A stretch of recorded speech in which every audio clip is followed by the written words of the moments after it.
Javier, bienvenido. ¿Qué tal, ¿Cómo Antonio? Un estás? gusto enorme. Bueno, felicitaciones por la elección. La verdad que una elección impresionante. Sí, No, ¿la esperabas? no. Si te dijera que esperaba semejante número, Sí. te estoy mintiendo. ¿Qué esperabas? Nosotros, la realidad es, dimos todo, dejamos todo. Obviamente una campaña muy austera y tuvo mucha creatividad, donde ahí el trabajo de mi hermana como jefe de campaña o nuestro cineasta Santiago Oría, la verdad es que para lograr transmitir las ideas ha sido un trabajo enorme y la realidad es que nosotros sabíamos que habíamos dado todo, nosotros estábamos muy tranquilos el día de la elección porque cuando vos das todo, ya está, más no podíamos hacer y era una cuestión de ver los resultados. La verdad que cuando vimos los resultados quedamos impresionados. Lo que se empieza a ver, y me parece que es abiertamente, lo escuchamos ayer a Aníbal Fernández, hay toda una campaña, creo que de miedo, hacia la próxima elección ya general. Esto fue una paso acá, obviamente, más allá de los resultados, fue una paso, ahora viene la elección. Hay una campaña que yo creo es una campaña de miedo, que se habla mucho del tema de derechos y de la pérdida de los derechos. Háblame de eso. A ver, Perdóname, pues se habla obviamente del derecho a la salud pública, el derecho a la educación pública, el derecho a las vacaciones, los aguinaldos, derechos. Y está mucho la palabra, no regales tus derechos. a ver, yo creo que hay dos dimensiones, ¿no? Una es el uso del miedo como forma de hacer política, que verdaderamente es algo espantoso porque me parece que lo que hay que hacer es discutir ideas y no tratar de estar asustando a la gente. Me parece que sería mucho más sano. Pero bueno, es difícil pedirle peras al olmo. No, aparte me parece que ya está establecida así, o sea, ya está dirigida así la campaña. Claro, y después hay un tema que a mí me parece que no es menor, que es la discusión si estamos hablando de derechos o si estamos hablando de privilegios. Porque en el fondo este tipo de personas, yo te diría, lo voy a decir abiertamente, son delincuentes. Son delincuentes que utilizan a los vulnerables de escudo para defender sus privilegios de casta. Entonces, a mí, digamos, esas discusiones yo no tengo ningún problema en darlas. Nosotros, por ejemplo, fuimos el único espacio que hizo una propuesta completa de gobierno. Nosotros, para todo lo que tiene que ver con la cuestión social, tenemos directamente un ministerio, que es el Ministerio de Capital Humano, en el cual nosotros nos ocupamos de los temas de niñez y familia, lo que tiene que ver con la salud, lo que tiene que ver con la educación, y todo esto integrado para que derive en trabajo. Porque, a ver, yo, digamos, soy especialista en crecimiento económico, con y sin dinero, es decir, sé cómo se hace para crecer y sé cómo se hace para bajar la inflación. Puesto en estos términos, cuando vos mirás la evidencia empírica del crecimiento económico, el factor determinante, el más importante para crecer, 70 puntos porcentuales del crecimiento de la historia, lo explica el capital humano. Ahora, el capital humano tiene dos dimensiones. Hay una dimensión es que la gente se alimente. Es decir, en el siglo XIX el elemento fundamental fue cómo mejoraron las condiciones de higiene, ¿sí? Y que la gente empezó a alimentarse. Ahora, si vos en los primeros años los chicos no se forman, si vos no tenés salud, difícilmente puedas tener un buen desempeño escolar o puedas hacerte de las herramientas que te permiten salir de esta situación. Entonces, no es que nosotros no estamos contemplando todo este tipo de cosas. Lo que sucede es que nosotros queremos cambiar el modo de financiarlo. Es decir, nosotros, por ejemplo, nosotros queremos un seguro de salud, es decir, que todo el mundo esté asegurado. Es decir, eso va a implicar hacer como la salud también depende de las provincias, va a haber que hacer un relevamiento de quiénes son los que tienen cobertura y de los que no, salir a cubrirlos. Es decir, ¿qué parte no estamos cubriendo a la gente? O sea, justamente, nosotros queremos ir a cubrir a la gente. Ahora, el punto es cómo vos lo financiás. Vos lo podés financiar financiando la oferta, Sí. o lo podés hacer financiando la demanda. ¿Qué es lo que sucede en Argentina? Se financia la oferta. Se reciben los fondos y en lugar de aplicarse esos fondos a proveer ese bien y servicio que se busca dar, se lo gasta en política y lo que resta, Sí. Bien. digo, Déjame bajar, no, pero déjame segundito. bajarlo un cachito Sí. porque hay mucha gente que establece el tema oferta y demanda. Es decir, vos lo que estás diciendo es, hay que financiar a la persona que necesita salud, no a los proveedores, no a los sanatorios, no a las Exactamente. Es decir, nosotros te damos los recursos para que vos decidas dónde vas a tomar la empresas. O sea, que prestación. yo no voy a perder mi salud pública gratuita. Exactamente, vos no perdés eso. Es más, te doy el poder para que elijas quién te va a prestar ese servicio. Entonces ponés a todos los oferentes del sector a competir. O sea, habría salud pública, pero no gratuita. Digamos, yo recibo el... A ver, el punto es el siguiente. Lo primero que hay que entender es que nada es gratis. Nada es gratis. Está claro, Lo eso, ¿a quién paga lo el pagas? Estado. Es decir, no, pero cuando vos decís lo paga el Estado, en realidad lo que estás diciendo es que los pagan los Nosotros. pagadores de impuestos. Sí. O sea, eso es lo primero que hay que entender, es que no hay nada gratis. Ese es el marco general. Ahora, el punto es, bueno, a ver, ¿cómo lo pagás? ¿No? El punto es, ok, decidimos tener este seguro, llámese, seguro de salud. ¿Cómo lo pagamos? Entonces, vos podés financiar a las instituciones, que eso termina siendo un acuerdo entre esas instituciones y el Estado. Eso es financiar a la oferta, que es lo de hoy. Exacto, y eso genera un montón de corrupción. Esos recursos se destinan para cualquier otra cosa menos para prestar el servicio. Entonces vos tenés además una deficiente calidad de prestación. Cuando vos ese financiamiento se lo das a la demanda elige a quien se los da. Claro, entonces esos prestadores tienen que competir. Claro, y el que lo hace mal quiebra. Ahora, Pero Javier, vos el servicio lo tenés. Es decir, entonces vas a tener el servicio y vas a tener uno de muchísima mejor calidad. Eso sí, vamos a estar perjudicando a los corruptos. Pero me parece que esa es una buena política. Javier, ¿te das cuenta que todos estos cambios que vos planteás tenés que hacerlos pasar por el Congreso? Y ahí probablemente tenés que sentarte a negociar, a dialogar con los que venís definiendo hace un ratito como delincuentes. Porque gran parte de la clase política está en el Congreso, obviamente, y el Congreso hoy, la verdad que ni funciona. Entonces, ¿cómo imaginás eso? A ver, nosotros vamos a ir y vamos a presentar los proyectos. Después, frente a este debate, porque nosotros estamos dispuestos a dar el debate.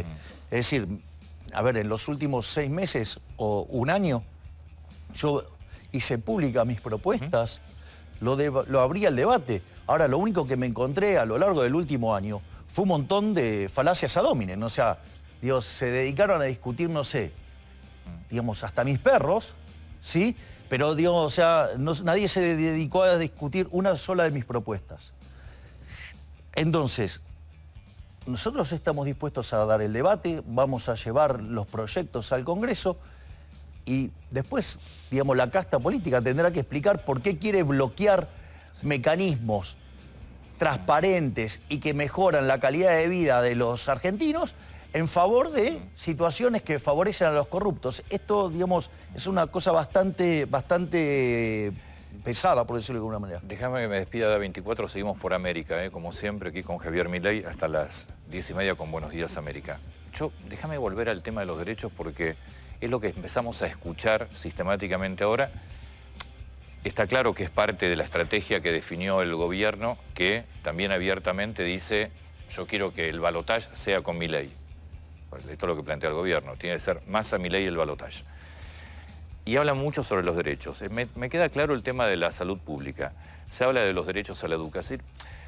Hoy la Argentina tiene salud pública, mala o buena, pero tiene salud pública, tiene educación pública, gratuita, o bien pagada por impuestos, pero para mucha gente le significa también con mala calidad, por malos docentes pagos, mal pagos los docentes, pero la tienen.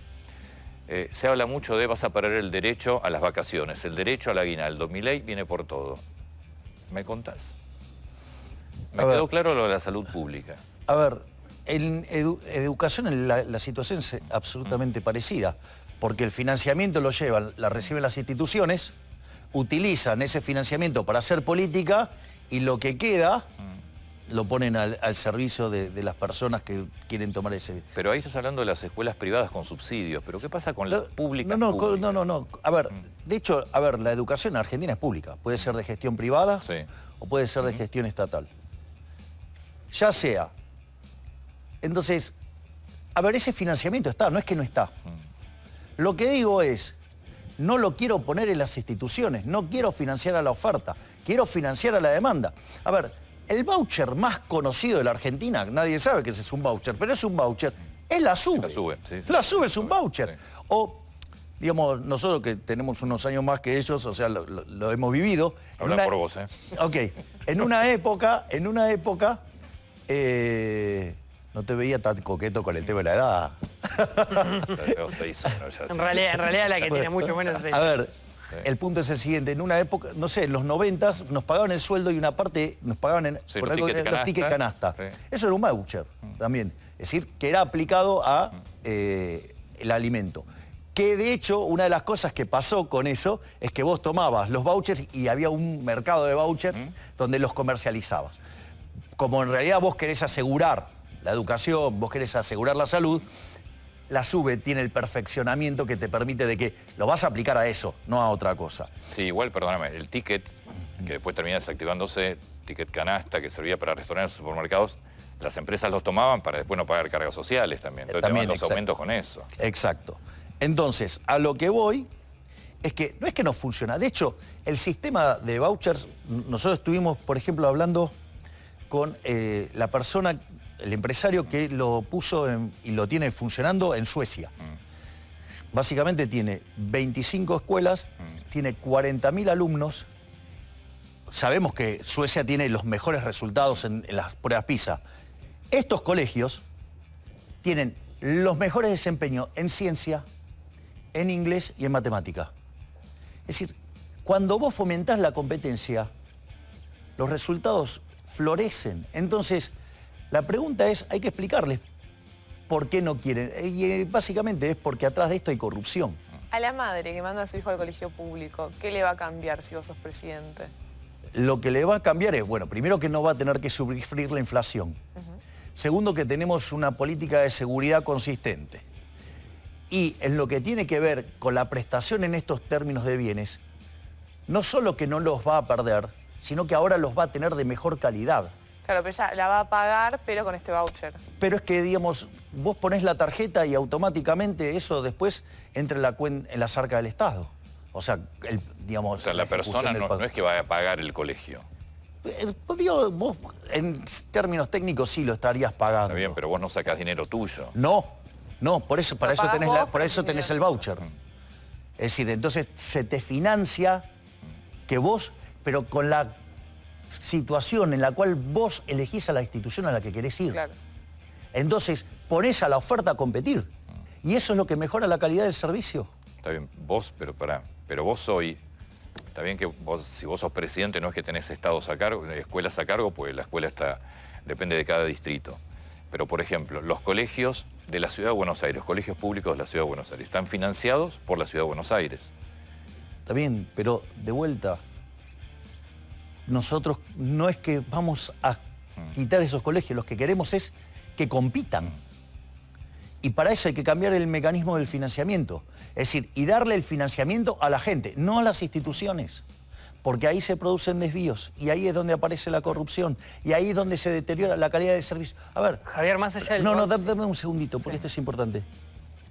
Si nosotros miramos los desempeños en materia de educación de Argentina, está claro que hay algo que corregir. Sí, es decir, Argentina está entre los peores de América Latina. Es decir, después de haber sido el primer país que eliminó el analfabetismo, digo, Argentina fue expulsado de las pruebas PISA por sesgar la muestra. Entonces estamos hablando de un fracaso rotundo que no lo quieren aceptar. Porque esto pasa, porque fíjate, cuando vos a un padre le preguntás sobre la educación de sus hijos, si no, la educación es un desastre, pero el colegio que lo manda él es de bueno. Sí. bueno, en realidad, digamos, se hacen trampas jugando al solitario, no son buenos. O sea, los desempeños son malos, los números... Argentina menos del 1% tiene en el grupo de élite, por decirlo de alguna manera. La situación de Argentina es desastrosa. Lo que uno tiene que hacer es tomar esos números y resolver el problema. Si nos seguimos mintiendo, no lo vamos a No, arreglar. lo que me parece que tiene que quedar claro es a una persona que hoy asiste a una escuela pública... Va a tener una escuela pública de mejor calidad. Sí, Es decir- y va a tener que pagar, digo, efectivamente, más allá del voucher en sí. Digo, porque ya sabemos los impuestos lo pagamos entre todos. No tiene que pagar nada más. No va a tener que pagar. No. Entrega el voucher. Entrega el Entrega voucher.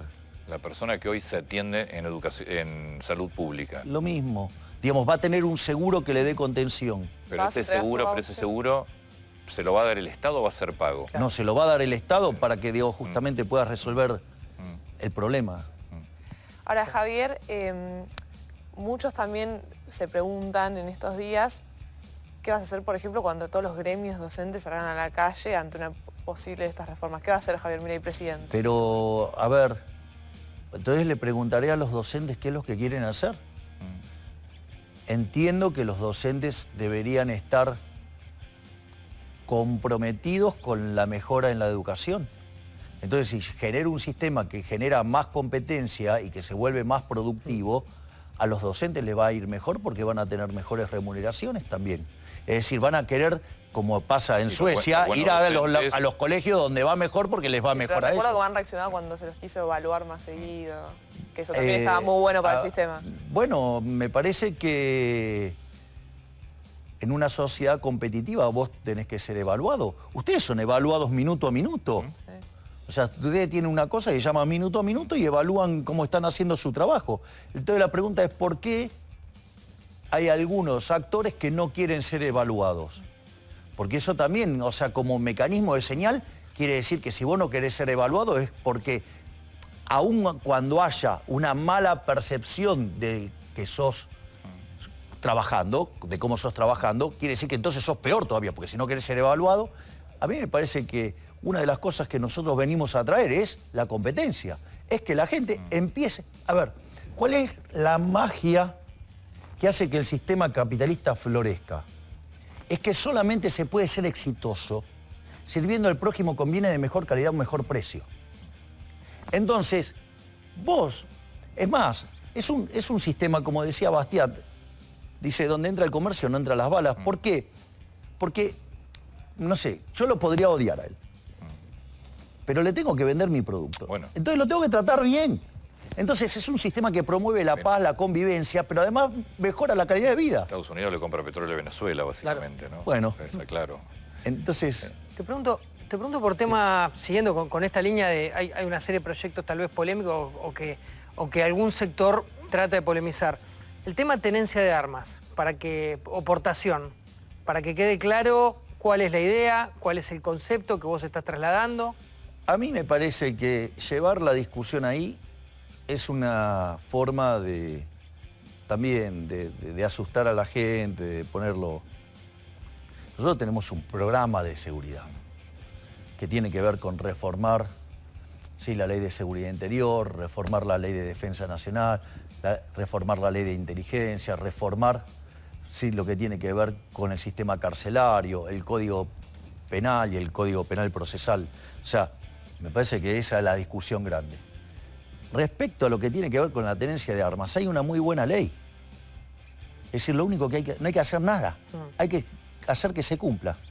Porque tal como está hecha hoy, digo, a los únicos que favorece es a los delincuentes. Lo único que tenés que hacer es cumplir la ley. No tenés que hacer nada. Pero de vuelta, es una forma que tienen para embarrar el debate. ¿No decís que favorece a los delincuentes hoy la ley actual? ¿No hay que cambiarla en ese sentido? A ver, no, vos tenés una buena ley. Digamos, la ley es de la década del 90. Sí. La ley es buena, está bien diseñada. Lo que vos necesitas es que se cumpla y no que se vuelva una traba para los honestos. Digo, cumplí la ley. Nosotros lo que queremos es que se cumpla la ley. Entonces, después, después se dedican a hacer caricaturas. No, acá no hay que hacer caricatura, hay una ley. O sea, cumplí la ley. Yo no sé si lo tenemos ahí a Aníbal Fernández ayer, a ver si lo podemos buscar, para no... para no repetir yo lo que dijo y repetirlo mal, pero ayer habló Aníbal Fernández, obviamente Aníbal Fernández, ministro de Seguridad de la Nación. Escuchalo, decía esto sobre una eventual presidencia tuya. Si lo que ellos dicen es lo que van a hacer, esto solo cierra con represión. Vuelvo a repetirlo. Si lo que dicen que van a hacer, lo van a hacer, solo cierra con represión. Van a tener muertos, van a tener sangre. Ahora le digo, si lo que dijeron lo van a hacer, solo cierra con represión. Van a tener muertos. A ver, habría que pedirle una explicación de por qué dice que esto cierra con represión y por qué cierra con sangre. La verdad es que si nosotros intentamos implementar reformas que han sido exitosas en todo el mundo, que va a mejorar la calidad de vida de todos los argentinos, en especial la calidad de vida de los más vulnerables. Que tiene que pasar por el Congreso todo, ¿no? Ok, y que además tiene que pasar por el Congreso. La pregunta es, ¿por qué eso es decir, ¿por qué algo que nos tendría que llevar a un mayor nivel de bienestar tendría que generar una solución violenta y con sangre? Yo le recuerdo a este hombre, Friedman le diría primero los datos. La verdad que Argentina entró al siglo XX y era el país más rico del mundo. Y a partir, digamos, de la llegada de Irigoyen, que es el primer populista, Argentina empezó a abrazar dosis crecientes de socialismo. Hoy Argentina, al tipo de cambio paralelo, que es el que hay, es 140. Tenemos 45% de pobres, tenemos 10% de indigentes. Digo, ese es el drama, que si seguimos haciendo esto, vamos a ser más pobres. El problema es que, claro, Aníbal Fernández, igual que toda su fuerza, igual que gran parte de la gente de Juntos por el Cambio, son parte del problema, no de la solución. Es decir, una Argentina distinta es imposible con los mismos de siempre. Vos no podés esperar resultados distintos y vas a hacer siempre lo mismo. Es decir, Argentina, de hecho nosotros, de modo para mostrarlo bien reloading, ya no hablamos de un cambio de 180 grados, hablamos de uno de 540, es decir, toda una vuelta entera y 180 más. Ese es el 540 que vos dijiste que ibas a explicar, que es 360 más 180. Claro, sí, igual tiene otras connotaciones adicionales, 540. Hablaste de Juntos por el Cambio, recién decís una parte de Juntos por el Cambio, es como que dejaste alguno tal vez rescatable. Imagino puede ir por el lado de Mauricio Macri. Sin lugar a dudas. Y te quería preguntar por Patricia Bullrich, porque vos ahora vas a ser rival tuyo en la elección general, obviamente, ella lo fue, en las PASO. Vos tenías palabras elogiosas habitualmente hacia Patricia Bullrich y en el último tiempo eso ha cambiado. Sí. ¿Qué es lo que pasó? Bueno, ella demostró no ser distinta al resto de los políticos, Casta. ¿Por qué? ¿Por qué? Porque, digamos, ella estuvo vinculada de manera directa a las operaciones que yo sufrí durante los últimos 45 días. Directo. Juntos por el Cambio, que la verdad que no hizo una buena elección tampoco. Y que además no son sumables. Bueno, esa es mi pregunta. Ahora viene la elección general, donde vos no dividís, donde hay que ver si los votos de Grabois los siguen acompañando Sergio Massa o puede sumar, y después tenés una Patricia Bullrich que tiene que lograr que todos los votos de Larreta pasen a ella. ¿Crees que eso puede pasar? En principio es el problema de otra fuerza, ¿no? Sí, correcto. Está bien, pero es tu elección, también vos participás de esa elección. Ahora, lo que yo veo es que el votante de Larreta ideológicamente es más afín a Massa. Digo, conmigo no tiene nada que ver, o sea, esa pecera mía no es. Sí. Claro. Pero ese votante es más afín a Massa que a la otra parte de Juntos por el Cambio. Es decir, por lo tanto, yo creo que, digamos, cuando empecemos a mirar cómo viene esta carrera, tendríamos que estar mirando lo que sacamos individualmente. ¿Ves más probable un balotaje contra Massa que contra Patricia? No lo sé. Lo que digo es... De acuerdo a lo que vos estás planteando ahora, sí. Porque si los votos de Larreta irían a Massa, estás hablando de un balotaje Milei-Massa. Bueno, digamos, hay que jugar. O sea, y después, la pecera que no votó, por decirlo de alguna manera, esa es gente que está en la que más enojada de todas, con lo cual Te puedes sumar. veo difícil que estén votando a la casta, Claro. ya sea la de buenos o la de malos modales. ¿Y tus 30 puntos son inamovibles, crees? Esos 7 millones de personas que te votaron. ¿O pueden irse para otro lado en la Nosotros general?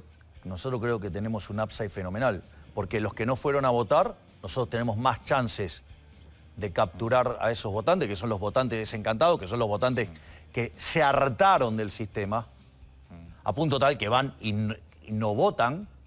Entonces, y además nosotros creemos que frente a las divisiones internas de Juntos por el Cambio, mucha gente de Juntos por el Cambio que no nos votaba porque no tenía confianza en que nosotros fuéramos una alternativa para terminar con el kirchnerismo, los números del domingo muestran que la única alternativa para terminar efectivamente con el kirchnerismo somos nosotros.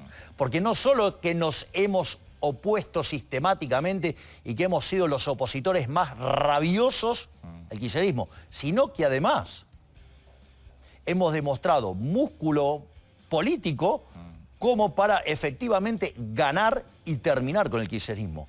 Es decir, al margen que cuando Juntos por el Cambio le ganó el kirchnerismo, lo trajo de vuelta.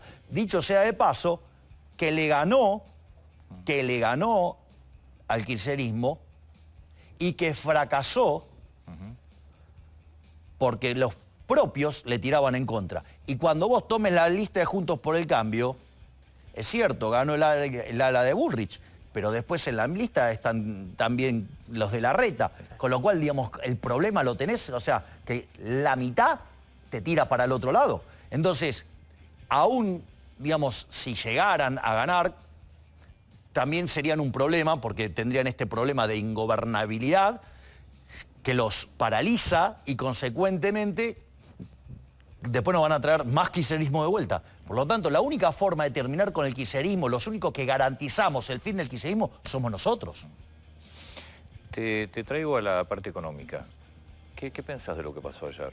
De lo que decidió el gobierno, la devaluación, la suba de tasa de interés, la limitación a dólar MEP. Todo dirigismo, ¿no? Porque en el fondo las limitaciones son garrotazo en la cabeza, ¿no? Es decir, es limitar la demanda a los golpes. Y lo otro es querer controlar los precios, digamos, como si alguien supiera los precios, ¿no? Hay un artículo maravilloso de Hayek por el cual le dieron el premio Nobel, entre otras cosas, que tiene que ver con el uso del conocimiento en la sociedad. Y explica cómo funciona el sistema de precios. Yo creo que si la sociedad, digamos, o los políticos al menos se dedicaran a leer ese artículo, por lo menos se darían cuenta de las atrocidades que están haciendo.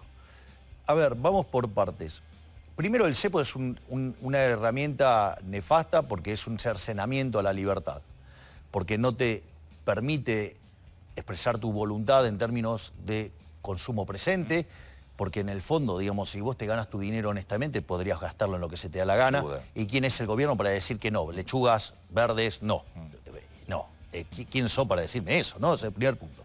Segundo punto, que es todavía mucho más grave, que en términos de lo que es la reserva de valor, el peso no es reserva de valor. Si vos en el año 2001, en lugar de quedarte con dólares, te hubieras quedado con pesos, ¿cómo te hubiera ido? Digamos, hoy, digamos, necesitas casi 700 pesos para eso. ¿Puedo aprovechar para hacer una pregunta de los pesos? Dame un segundo. Entonces, primer punto es el impacto negativo sobre la libertad, digo, lo cual no es menor y que además tiene impactos nocivos sobre tu bienestar. No tenés dólares, ¿no? Claro. Ahora, en realidad no hay dólares porque hay cepo. Si no hubiera cepo, digo, los dólares nos saldrían hasta por las orejas. Pero vamos ahora a las consecuencias que tiene eso. Cuando vos pones un precio debajo del equilibrio, bueno, lo que te pasa es que vos tenés un exceso de demanda. Es decir, el tipo de cambio oficial todo el mundo quiere comprar y no hay, por eso no hay. Ahora, ese exceso de demanda que vos tenés en el resto de la economía es un exceso de oferta. Ese exceso de oferta implica que en el mercado de bonos el precio de los bonos se te cae. Sí.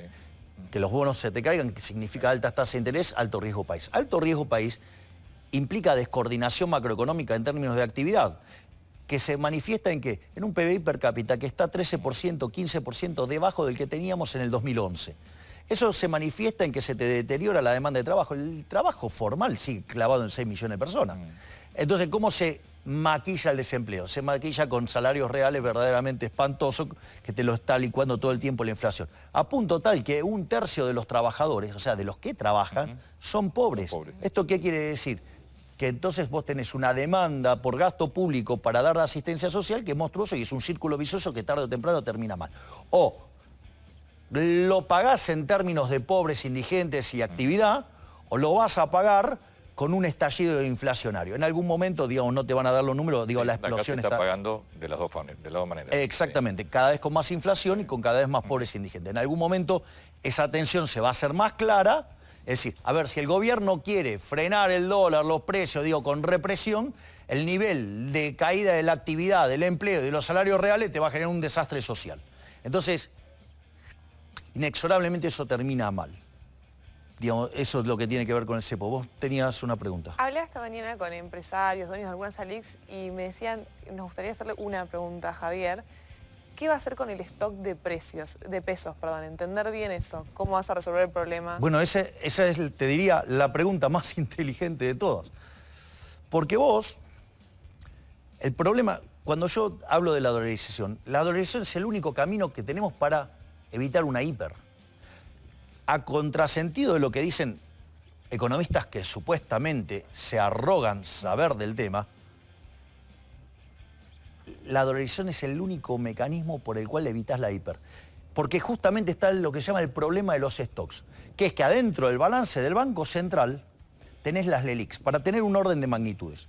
Voy a dar el déficit fiscal de las grandes crisis, voy a decir cuánto tenemos hoy y cuánto está, de eso depende el Banco Central, para ver el tamaño del problema. Yo tomo las grandes crisis de Argentina, el Rodrigazo en el 75 estalló con 14 puntos del PBI de déficit fiscal. La tablita cambiaria en el 81 estalló con 11. La hiperinflación de Alfonsín estalló con 8, la convertibilidad con 7. Hoy tenemos 13,5. Está claro que tenemos un problema grande. Ahí coincidís con Melconian que tenemos mucha salsa, muchos pesos y pocos dólares. Digamos, o sea, no nos metamos con lo que... yo no estoy para discutir lo que discute Melconian. O sea, yo te hablo de lo que yo hablo. Vamos a ponerlo en estos términos entonces. En ese sentido, yo tengo un problema enorme de déficit fiscal. Ahora, cuando yo miro el origen de ese déficit fiscal, 2/3 partes de ese déficit fiscal están generados desde el Banco Central, que es el problema de los stocks. Si vos no resolvés el problema de los stocks, es decir, el problema de las LELIQs, ejemplo, cuando Bullrich dice que el día 1 abre el cepo, bueno, digamos, vos vas a tener un cambio de portafolio tan violento que te vas a una hiper porque la demanda de pesos se te rompe toda. Entonces la hiper la tenés ahí. Si vos querés seguir sosteniendo el cepo, llámese la estrategia de masa, digo, seguís empastando la economía y cada vez, o sea, estás peor, cada vez necesitas más restricciones, cada vez, digamos, vas a tener más pobres e indigentes, en algún momento no te aguanta la cuestión social. Entonces, ¿cómo arreglamos el problema de los stocks? Nosotros lo que estamos proponiendo es la dolarización. La dolarización como mecanismo para liquidar el Banco Central. Después es libre de competencia de moneda, usás la moneda que se te da la gana. Pero eso implica tener una estrategia de cómo rescatás la base monetaria y cómo rescatás las LELIQs. Hay analistas que verdaderamente, a mí me sorprende el nivel deplorable que tienen en Argentina, en especial algunos que dicen que saben. Yo hago una pregunta. Si yo tengo un título de deuda, ¿no? Sí, un bono. Un bono. Sí. Y yo lo quiero rescatar. Ahora te voy a decir, yo ahora lo voy a pagar. ¿Ese bono vale más o vale menos? Más. Vale más. Está claro que vale más. Bien, exacto. Lo que son las LELIQs y la base monetaria son pasivos del Banco Central. Si yo estoy diciendo que voy a dolarizar, quiere decir que los voy a rescatar. Sí. Si los voy a rescatar, esos pesos no valen menos, valen más. Quiere decir que el nivel de precios implícito, es decir, la inflación implícita, es mucho más baja. Ahora te consulto, ¿para eso necesitarías dólares para rescatarlos? Bueno, hay dos dimensiones del problema. Una es, vos tenés los dólares para rescatar la base. Es decir, lo que hay que tener en cuenta es que cuando el Fondo Monetario Internacional te pide... El Fondo Monetario Internacional, cuando te arma un programa, tiene 3 dimensiones. Tiene una dimensión que es el resultado fiscal, una dimensión que es lo que haces con los agregados monetarios y una dimensión en términos de reservas internacionales netas que se usa para chequear la consistencia del programa. Pero cuando vos vas a liquidar el Banco Central, a vos no te importa la reserva internacional neta, a vos te importa cuánto tenés. Entonces ahí vos tenés la posición de oro, la posición del BIS, la posición de CEDESA y la posición de DEX. Con eso vos tenés para rescatar la base monetaria. Primer punto. Sí. El punto es... ¿Y las LELIQs? Que ahora cómo hago con las LELIQs. Con las LELIQs tengo cerca de 30.000 millones de dólares. Pero también tengo títulos públicos en el Banco Central por 110.000 millones de dólares. Que obviamente no cotizan. ¿Que cotizan a qué valor? Cotizan a un tercio. Está bien. Entonces me sobra plata Está bien. para rescatar las LELIQs. Y acá es lo interesante. Yo hago una pregunta. Si yo tuviera que decir intuitivamente, por favor no lo tomen como que los estoy evaluando, pido por favor. Ese es retórico. ¿Cuál es el riesgo más grande que ustedes, si fuera un inversor internacional, qué es lo que verían como el riesgo más grande de la Argentina? Que no te paguen. El riesgo moneda. Sí. Digo, o sea, el cepo es eso, ¿no? Digo, no puedo sacar los dividendos, lo que fuera. No puedo Riesgo salir. moneda. ¿Sí? O las brutas devaluaciones que hacen que lo que habías calculado ahora no funciona. ¿Qué es lo que pasa cuando yo dolarizo con el riesgo moneda? Desaparece. Con lo cual, ¿qué quiere decir? Tomás el riesgo moneda de dólar, ¿no? Claro. Que desaparece. Está bien, pero digamos, el riesgo de ese del peso de No se desaparición. habla más de cepo, digo. No hay más cepo. No hay más cepo. No solo que no hay más cepo. La caída en el riesgo país. Además, cuando vos haces un proceso de estabilización, todos los programas de shock, si fueron creíbles, o sea, yo ahora no digo, va a ser creíble aun cuando no tuviera reputación. ¿Por qué? Porque no tengo retorno, no puedo volver de eso. Entonces, la consecuencia que va a ser? Que va a ser expansivo. Como consecuencia de ello, el riesgo de contraparte, el riesgo de crédito, ahora digamos voy a tener mejores números fiscales, consecuentemente, ¿qué es lo que va a pasar? También cae por el riesgo contraparte. Entonces, Javier. baja por el riesgo moneda, baja por el riesgo de contraparte. Y obviamente, al ser la tasa más chica, el riesgo de tasa de interés es más chico. ¿Qué quiere decir esto? Que vos vas a tener una caída del riesgo país fenomenal. Y eso va a tener un impacto en actividad furioso. Entonces, son todas para ganar. Pero ¿sabes quiénes son los que pierden? Porque esto es lo importante. Porque por algo tiene resistencia a esto. Durante los últimos 20 años los políticos con el señoriaje nos robaron 280.000 millones de dólares. Es más, este gobierno va camino a 90.000 millones de dólares. Si lo redondeo, como viene la cosa para adelante, nos roban 25.000 millones de dólares por año. Las Es decir, reservas del Banco Central, que no depende para de qué? vos. Si llegás y te encontrás con algo mucho peor de lo que esperabas. pero si los dolarizás. números son públicos. Sí, de las reservas brutas. Bueno, los números son públicos, así es que, de vuelta, y hay mecanismos de ingeniería financiera para resolverlo. No es que no hay, digamos, es fácil resolverlo. Porque lo que quiero decir con esta caída del riesgo, los bonos ahora no van a valer post-dolarización un tercio. Van a valer Claro.